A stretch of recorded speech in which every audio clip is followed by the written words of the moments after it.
2024 July 23వ తేదీ దేశ పార్లమెంటులో కొత్తగా కేంద్రంలో ఏర్పడినటువంటి ఎన్డీఏ ప్రభుత్వం మంత్రివర్గం పక్షాన కేంద్ర ఆర్థిక శాఖ మంత్రివర్యులు నిర్మలా సీతారామన్ గారు ప్రవేశపెట్టినటువంటి యూనియన్ బడ్జెట్ మనం పరిశీలిస్తే ఈ బడ్జెట్ అంకెల వెనుకల దేశ ప్రజల ప్రయోజనాలు లేవనేటువంటిది తేటతెల్లమవుతా ఉన్నాయి. ఈ బడ్జెట్లో ప్రధానంగా సంపన్నులకు పేద మధ్యతరగతి ప్రజలకు సమానంగా పన్నులు వేసినటువంటి పరిస్థితి మనకు కనపడతా ఉంది. పన్నులు అనేటువంటివి సంపన్నులకు వేయాలా, రాయితీలు అనేటువంటివి వేతన జీవులకు ఇవ్వాలి.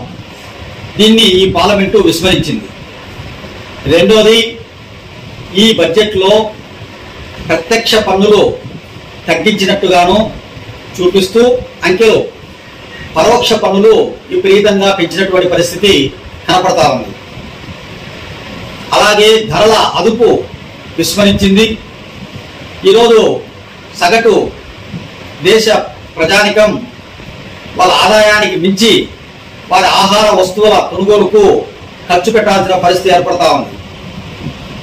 అలాగే ఈరోజు దేశంలో ఉన్నటువంటి పెట్టుబడిదారులు ఎవరైతే ఉన్నారో, కార్పొరేటర్లు ఎవరైతే, కార్పొరేట్ సంస్థలు అయితే ఉన్నాయో వాళ్ళ దగ్గర దేశ ప్రజల 41% సంపద 100 మంది దగ్గరే పోగైంది. అది దేశ ఆదాయాన్ని పెంచేటువంటి క్యాపిటల్ ఇన్వెస్ట్మెంట్ లో ఖర్చు పెట్టించాలి ప్రభుత్వం.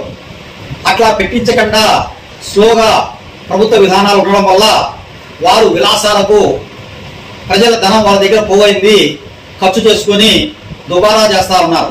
దానికి అంబానీ కుమారుడైనటువంటి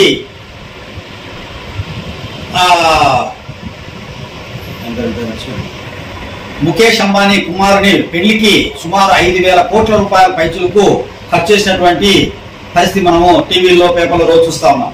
కాబట్టి ప్రభుత్వం దీన్ని కూడా విస్మరించింది. అలాగే ఈరోజు ప్రభుత్వ రంగ సంస్థలను బిహెచ్ఎల్ లాంటి మరి ఎన్నో కారు చౌకగా ఆదాయం వచ్చేటువంటి ప్రభుత్వ సంస్థలను కార్పొరేట్లకు అమ్ముతున్న పరిస్థితి కనపడతా ఉంది.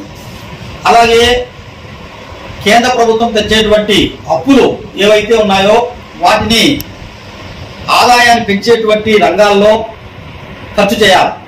ప్రధానంగా విద్య, వైద్యం, సంక్షేమం, అలాగే పారిశ్రామిక ఉద్యోగ కల్పన ఇట్లాంటి రంగాల్లో ఖర్చు పెట్టాలి. వాటి కాకుండా ఈరోజు కార్పొరేట్లకు రాయితీలు ఇచ్చేటువంటి దానిలో ఖర్చు పెడతా ఉంది. కాబట్టి ఇది తెచ్చేటువంటి అప్పులు పెరుగుతున్నాయి, ఆదాయం పెరగడంలా ఈరోజు ఈ పరిస్థితి కనపడతా ఉంది.